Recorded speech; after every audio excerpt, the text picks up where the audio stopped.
بسم اللہ الرحمن الرحیم۔ السلام علیکم۔ Welcome to S A teaching zone. آج کی ہماری یہ ویڈیو اردو کی ہے، 12th کلاس کی، 12ویں جماعت کی۔ آج ہم لیسن نمبر کر رہے ہیں 17، سبق نمبر 17 ہے جو کہ غزل ہے۔ تو اس سے پہلے ہم نے نثر والا حصہ جو ہے مکمل کر لیا، اب ہم نظم والے حصے پر چل رہے ہیں۔ تو نظم والے حصے پر سب سے پہلے جو ہے غزل ہے۔ تو غزل جو الطاف حسین حالی کی لکھی ہوئی ہے، تو غزل کے بارے میں دیکھیں گے۔ اس کے بعد ہمارے شاعر جو ہے الطاف حسین حالی، ان کا تعارف دیکھ لیں گے۔ اس کے بعد میں غزل آپ کو ایک ایک شعر کی تشریح کر کے سمجھا دوں گی۔ تو دیکھیے، غزل جو ہے عربی زبان کا لفظ ہے۔ لغت میں اس کے معنی ہے عورتوں سے باتیں کرنا یا عورتوں کی باتیں کرنا یا عورتوں سے باتیں کرنا، ٹھیک ہے نا۔ عرب شعراء جب اپنی معشوقاؤں کا سراپا کھینچتے یا ان کے حسن و جمال کی تعریف کرتے یا ان کی محبت میں اپنے دلی جذبات کا اظہار کرتے تو اس عمل کو تغزل کہتے ہیں، اور ایسے اشعار کو غزل کہتے ہیں۔ عربی میں غزل عشقیہ اشعار کو کہتے ہیں۔ عربی غزل میں مطالعہ بھی ہوتا تھا، اور غزل کی حیت کے مطابق دوسرے اشعار کے تمام مصرعے ہم قافیہ بھی ہوتے تھے۔ غزل کا ہر شعر مستقل مضمون کا حامل نہیں ہوتا تھا، یہ پہلے کی بات ہو رہی ہے۔ عربی سے غزل فارسی میں آئی۔ فارسی شاعروں نے غزل میں کئی بڑے کارنامے انجام دیے۔ ایک یہ کہ انہوں نے غزل کے ہر شعر کو ایک مستقل مضمون کا حامل بنایا، یعنی اب جو غزل لکھی جا رہی ہے اس میں ایک شعر میں جو ہے پورا مقصد یا جو بھی ہماری بات ہے اس کا مطلب سمجھ میں آ جاتا ہے۔ غزل کے ہر شعر میں ایک مستقل مضمون ادا کرنے کی کوشش کے نتیجے میں غزل کے اندر اشاروں اور کنایوں میں بات کرنے کی صلاحیت پیدا ہوئی۔ بڑے سے بڑے مضمون کو علامت، تشبیہ اور استعارے کے پردے میں صرف 2 مصرعوں میں ادا کیا جانے لگا۔ فارسی شاعروں نے موضوعات و مضامین کے لحاظ سے غزل میں وسعت پیدا کی۔ غزل میں عشق مجازی کے ساتھ ساتھ عشق الہی، بے ثباتی، دنیا، زاہدوں سے چھیڑ چھاڑ، اہل ریا پر طنز اور رندی و میں خواری کے مضامین فارسی شاعروں ہی کی ایجاد ہے۔ غزل میں ردیف فارسی شاعروں کی دین ہے۔ عربی شاعری میں قافیہ ہوتا ہے، ردیف نہیں ہوتی۔ اردو میں غزل فارسی ادب سے آئی، اور اب یہ اردو کی مشہور سب سے مقبول صنف سخن ہے، یعنی اردو میں سب سے مشہور ہو گئی یہ غزل جو ہے، یعنی ایک سب سے مشہور جو ہے قسم ہے غزل جو ہے اس کی نظم کی یا شعر کی کہہ سکتے ہیں، اشعار کی۔ فارسی کی طرح اردو غزل میں بھی مضامین و موضوعات کی کوئی قید نہیں ہے۔ فلسفیانہ، عاشقانہ، زاہدانہ ہر طرح کے مضامین نظم کیے جا سکتے ہیں۔ اس طرح اشعار کی تعداد بھی مقرر نہیں ہے، عام طور پر 5 سے 19 اشعار تک کی غزلیں ہوتی ہیں۔ غزل کا پہلا شعر مطلع کہلاتا ہے، جس کے دونوں مصرعے ہم قافیہ ہوتے ہیں۔ اگر کسی غزل میں دوسرا مطلع بھی ہو تو اسے حسن مطلع کہتے ہیں یا ذیب مطلع۔ غزل کے آخری شعر میں شاعر اپنا تخلص نظم کرتا ہے، جسے مقطع کہتے ہیں۔ جس غزل میں ردیف نہ ہو، صرف قافیے ہوں، اسے غیر مرفوع غزل کہتے ہیں۔ اور بحر و ردیف و قافیہ جس کی غزل میں پابندی کی جاتی ہے، اس کو غزل کی ضمین کہا جاتا ہے۔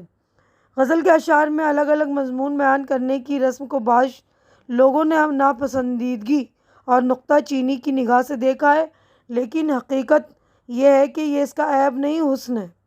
یعنی غزل میں اصل مضمون ہے نا، ایک ہی شعر میں پورا مقصد سمجھ میں آ رہا ہے، تو یہ اس کا عیب نہیں ہو، اس کا حسن ہے، یعنی اچھی بات ہے۔ تو اب ہم الطاف حسین حالی کا تعارف دیکھتے ہیں۔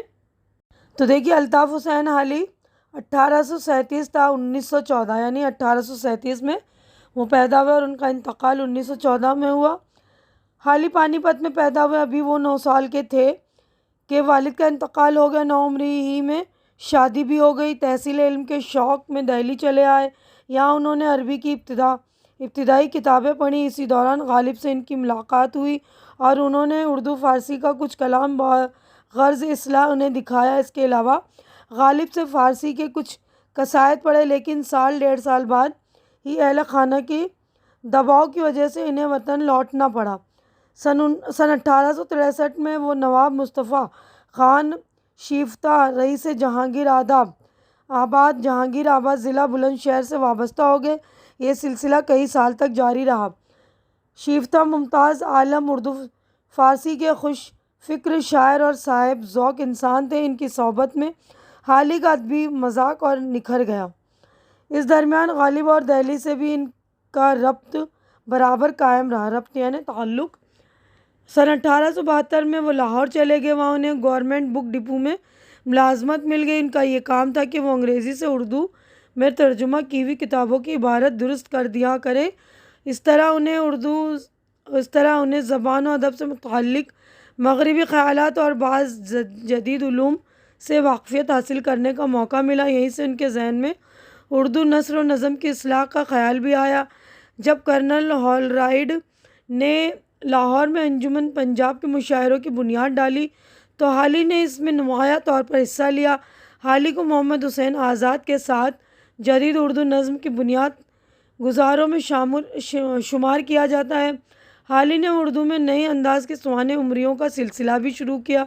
حیات سعدی 1886، یادگار غالب 1894 اور حیات جاوید 1901 ان کی مشہور سوانح عمریاں ہیں۔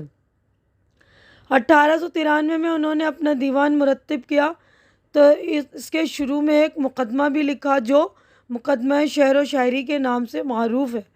اس کی اہمیت یہ ہے کہ شاعر کی تنقید پر یہ اردو کی پہلی باقاعدہ کتاب ہے۔ حالی نظم کے علاوہ غزل کے بھی اچھے شاعر تھے۔ ان کی غزلوں میں لہجے کا دھیما پن، مبالغے سے پرہیز، مبالغہ یعنی بڑھا چڑھا کر بیان کرنے کا جو فن ہوتا ہے اس کو بولتے ہیں مبالغہ، تو مبالغے سے پرہیز، گفتگو کا انداز اور محاورے کی چاشنی نمایاں ہے۔ تو اب ان کی غزل کی طرف ہم بڑھتے ہیں۔ تو دیکھیے ہم غزل کی طرف بڑھ رہے ہیں۔ لیسن نمبر 17 ہے، مطلب سبق ہم لائن سے چل رہے ہیں۔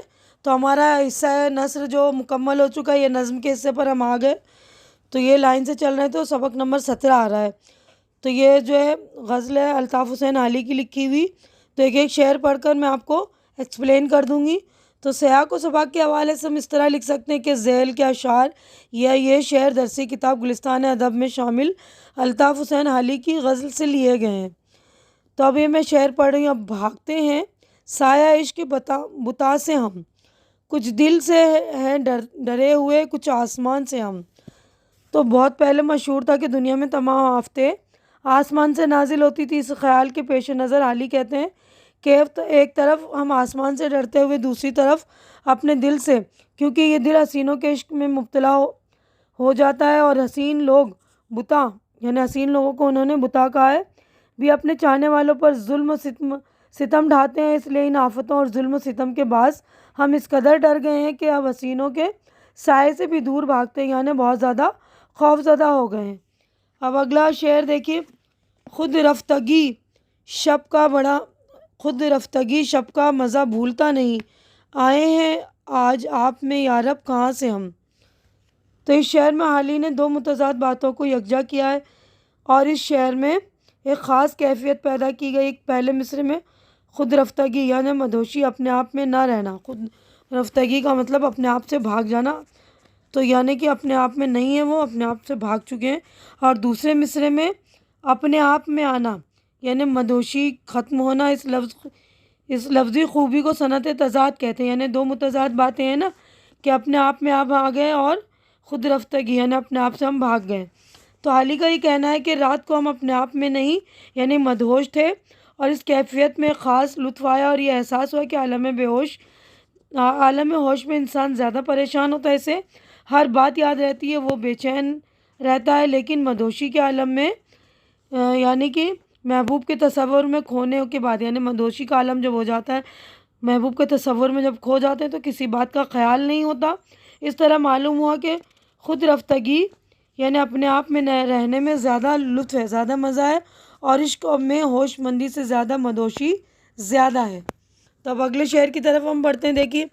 اب شوق سے بگاڑ کی باتیں کیا کرو، کچھ پا گئے ہیں آپ کی طرز بیاں سے ہم۔ تو اس والے شعر میں حالی اپنے محبوب سے مخاطب ہیں کہ آپ کے طرز بیاں سے ہم جان چکے ہیں کہ ہم سے بے رخی میں بھی آپ کو ہم سے ہی لگاؤ ہے۔ اب آپ شوق سے الٹی سیدھی باتیں کریں، ہم برا نہیں مانیں گے، کیونکہ یہ آپ کے سلوک کا ایک طریقہ ہے اور آپ سے اس کی الفت کا پتہ چلتا ہے. یعنی آپ جو الٹی سیدھی باتیں کر رہے ہیں اس میں بھی آپ کی الفت دکھ رہی ہے، اس میں بھی آپ کی محبت دکھ رہی ہے. دلکش ہر ایک قطع صحرا ہے وہ راہ، دلکش ہر ایک قطع صحرا ہے راہ میں، ملتے ہیں جا کے دیکھیے کب کارواں سے ہم.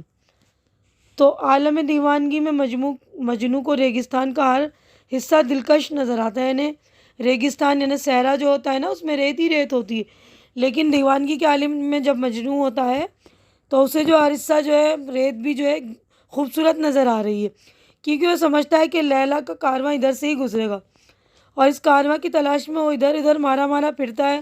حال ہی نے اس شعر میں اس حالت کو نظم کیا ہے کہ جنگل یا ریگستان کا ہر ٹکڑا، ہر حصہ ہمیں اس قدر دلکش نظر آ رہا ہے کہ ہم اس میں کھو گئے ہیں اور کارواں سے بچھڑ گئے ہیں. اگر ہم اس طرح دلکشی میں کھوئے رہے تو خدا جانے کب کارواں جس سے جا کر ملے. مطلب یہ کہ بسا اوقات منزل پانے کے لیے راستے کی دلکشی سے منہ موڑنا پڑتا، اگر ایسا نہیں کیا تو منزل مراد تک پہنچنا مشکل ہو جاتا ہے. اب آخری شعر ہے جو کہ مقطع ہے، جس میں جو ہے شاعر اپنا تخلص بیان کرتے ہیں، تخلص نظم کرتے ہیں نا. لذت تیرے کلام میں آئی کہاں سے یہ، پوچھیں گے جا کے حالی جادو بیاں سے ہم. تو حالی نے اس شعر میں خود اپنے آپ سے ایک مخصوص انداز میں، مطلب ایک خاص انداز میں مخاطب ہو کر کہا ہے کہ ہم جادو بیاں حالی سے جا کر یہ پوچھیں گے کہ تیرے کلام میں اتنی لذت، اتنا مزہ کہاں سے آ گیا. مراد یہ کہ حالی خود جادو بیاں ہے، اس لیے ان کے کلام میں لذت ہے. حالی اس طرح بالواسطہ اپنے کلام کی تعریف کر رہے ہیں. اس شعر میں تعلیٰ بڑائی یعنی شیخی بھی ہے، یعنی اپنے کلام کی خود ہی تعریف کر رہے ہیں نا حالی. تو اور معنوی خوبی تجاہل عارفانہ یعنی جان بوجھ کر انجان بننا. حالی نے اسی صنعت سے فائدہ اٹھایا ہے، یعنی جان بوجھ کر جو ہم انجان بنتے ہیں تو اس کو بولتے ہیں تجاہل عارفانہ. تو ہماری غزل ہو گئی ہے مکمل. آگے بڑھتے ہیں ہم. دیکھیے تو ہماری آگے جو ہے مشق اسٹارٹ ہو رہی ہے، مشق شروع ہے. تو مشق میں پہلا جو ہے لفظ و معنی، تو پہلا لفظ پڑھتے ہیں ہم. دیکھیے بتا بت کی جمع، بتا بت کی جمع مراد حسین اور خوبصورت. خود رفتگی بے خودی آپے میں نہ رہنا، بگاڑ خرابی ناراضگی طرز انداز قطع ٹکڑا کارواں قافلہ جادو بیاں جادو جیسے انداز بیاں کرنے والا جس کی باتیں جادو کی طرح اثر کریں. کلام شاعری. اب اسی غزل سے متعلق غور کرنے کی بات ہے. سائے سے بھاگنا یہ محاورہ ہے جس کے معنی ہے بہت زیادہ خوف زدہ ہونا. پرانی شاعری میں یہ تصور عام تھا کہ دنیا کی تمام چھوٹی بڑی تبدیلیاں آسمان کی گردش کا نتیجہ ہیں. اسی تصور کے تحت اس شعر میں آسمان سے ڈرنے کی بات کہی گئی ہے. غالب کے درج ذیل شعر میں بھی اسی طرف اشارہ ہے. رات دن گردش میں ہے ساتھ آسماں، ہو رہے گا کچھ نہ کچھ گھبرائیں گے کیا. خود رفتگی یا نہ مدہوشی اور آپ میں آنا یا ہوش مندی، معنی کے لحاظ سے دونوں ایک دوسرے کی ضد ہیں. بلاغت کی اصطلاح میں سے تضاد کہتے ہیں. اس طرح کے متضاد الفاظ کو کلام میں سلیقے کے ساتھ جمع کرنا بھی حسن کلام کا ذریعہ ہے. اب اگلا ہے شعر نمبر 3 میں مکالمے اور گفتگو کا انداز بہت خوب ہے. طرز کا لفظ یہاں مؤنث استعمال ہوا ہے، عام طور پر اسے مذکر بولتے ہیں. تیسرے شعر کی بات کر رہے ہیں. آگے بڑھتے ہیں. دیکھیے اگلے پیج پہ شعر نمبر 4 جو ہے قطع. اصطلاح میں ایک صنف سخن کا نام ہے، لیکن لغت میں اس کے اصل معنی جو ٹکڑے کے ہیں. پہلی قسم کے معنی کو اصطلاحی معنی اور دوسری قسم کے معنی کو لغوی معنی کہتے ہیں. اس شعر میں یہ لفظ لغوی معنی میں استعمال ہوا ہے. شعر نمبر 5 اس غزل کا مقطع ہے. شاعر نے اس میں اپنا تخلص نظم کیا. مقطع میں بھی کبھی کبھی شاعر اپنی تعریف بھی کرتا ہے. اصطلاح میں اسے تعلی کہتے ہیں. حالی کی غزل کا یہ مقطع بھی شاعرانہ تعلیٰ کا نمونہ ہے. تو ہمارا غور کرنے کی بات مکمل ہو گئے. سوالات یہاں پہ دیکھیے 3 سوالات ہیں، تینوں کے ہم جوابات دیکھیں گے. دیکھیے پہلا سوال ہے شاعر دل سے اور آسمان سے کیوں ڈرا ہوا ہے؟ تو جواب دیکھ لیجئے. تو شاعر اپنے دل سے اس لیے ڈرا ہوا ہے کہ وہ عشق بتا میں مبتلا ہو کر حسینوں کے ظلم و ستم کا شکار ہوتا ہے. دوسرے پرانے تصور کے مطابق آسمان سے بھی آفتیں نازل ہوتی ہے. چونکہ شاعر کو عشق میں ناکامی ہوئی اس لیے وہ یہ سمجھتا ہے کہ ان کا دل آسمان میں ہے، اس لیے وہ ان سے خوف زدہ ہے۔ سوال نمبر 2 ہے، خود کلامی کا کیا مطلب ہے؟ خود کلامی کے معنی اپنے آپ سے باتیں کرنا۔ آپ نے دیکھا ہوگا کہ کچھ لوگ راہ میں چلتے ہوئے یا تنہا بیٹھے بیٹھے بڑبڑاتے ہیں یا باتیں کرتے ہیں، یہی خود کلامی کی کیفیت ہے۔ یہ ایک نفسیاتی مرض ہے۔ انتہائی پریشانی یا کبھی کبھی بہت زیادہ خوشی میں ذہنی رو بہک جاتی ہے اور آدمی غیر محسوس طریقے پر خود سے ہی باتیں کرتا ہے، خود سوال کرتا ہے، خود ہی جواب دیتا ہے، ایسا لگتا ہے کہ دو آدمی مصروف گفتگو ہیں۔ سوال نمبر 3 ہے، اس غزل کے مقطع کا مقابلہ غالب کے درج ذیل مقطع سے کیجیے اور بتائیے کہ دونوں میں کون سی باتیں مشترک ہیں۔ مشترک یعنی ایک جیسی تو ہیں، اور بھی دنیا میں سخنور بہت اچھے، کہتے ہیں کہ غالب کا انداز بیاں اور ہے۔ تو یہ غالب کا شعر ہے۔ تو دونوں شعر میں جو مشترک باتیں، جو ایک جیسی باتیں یہ ہیں کہ غالب اور عالی دونوں کے مقطعوں میں شاعروں نے اپنے کلام کی خوبیوں اور اپنے انداز بیاں پر تبصرہ کیا ہے۔ غالب نے دوسرے شعراء کے کلام کی تعریف کرتے ہوئے اپنے انداز بیاں کی براہ راست تعریف کی ہے، جبکہ عالی نے خود کو جادو بیاں قرار دے کر یہ سوال کیا کہ ان کے کلام میں یہ لذت کہاں سے پیدا ہوئی۔ ظاہر کلام میں تاثیر اور لذت کے باعث ہی شاعر خود کو جادو بیاں قرار دیتا ہے۔ ان دونوں مقطعوں میں تغلی کا الگ الگ انداز ہے، یعنی اس والے شعر میں، غالب والے شعر میں بھی غالب اپنے آپ کو کہہ رہا ہے کہ ہے اور دنیا میں سخنور، لیکن غالب کا انداز بیاں بھی اور کچھ اور ہی ہے نا۔ تو دونوں اپنا اپنا انداز میں اپنے شعر اپنے آپ کی تعریف کر رہے ہیں۔ اب آگے بڑھتے ہیں ہم۔ تو دیکھیے یہاں پر عملی کام، ہمارے تینوں جوابات مکمل ہو گئے۔ عملی کام میں ہے، حال ہی کے مقدمہ شعر و شاعری کا نسخہ حاصل کیجیے اور اس میں شعر کی جو خوبیاں بیان کی گئی ہیں اور شاعر کے لیے جو شرطیں بتائی گئی ہیں انہیں اپنے استاد سے پوچھ کر لکھیے۔ تو اس کا جواب بھی دیکھ لیجیے آپ۔ تو دیکھیے یہاں پر جواب ہے، مولانا الطاف حسین حالی نے مقدمہ شعر و شاعری میں شعر کی یہ خوبیاں بیان کی ہیں۔ تو جو خوبیاں ہیں وہ دیکھ لیجیے۔ تو دیکھیے خوبی نمبر 1 ہے سادگی، زبان اور طرز ادا کا سلیس ہونا، خیالات کا پیچیدہ